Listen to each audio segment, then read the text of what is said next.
Welcome to MB Tech. Today, we're actually going to be installing the container called Dozzle. This is day 8 of the 12 days of Docker. This one is a pretty easy install. So first thing we are going to do is log into our system that we already have Docker installed on. We're going to change into the container directory. We're going to do a make directory Dozzle, and then we're going to change directory into the Dozzle directory. From there, we're just going to do a nano compose.yaml.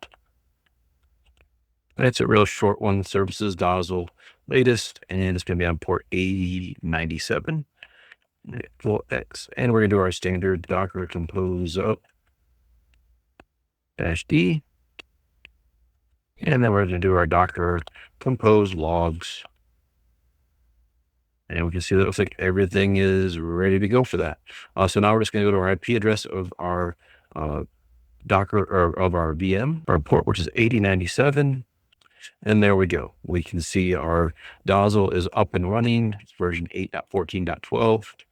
It gives us a little bit more information. Once again, monitoring is very, very, very, very important. And we see all the log files in one place, which is pretty nifty.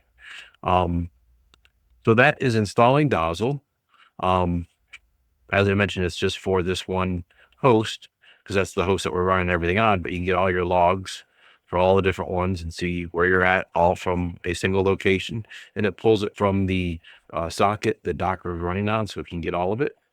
And now you can just do it all from one spot instead of having to go to each one. Okay, that was a real quick, easy one.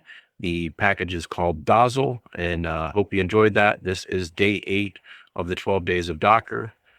If you would, please like and subscribe, and I hope you have a great rest of the night.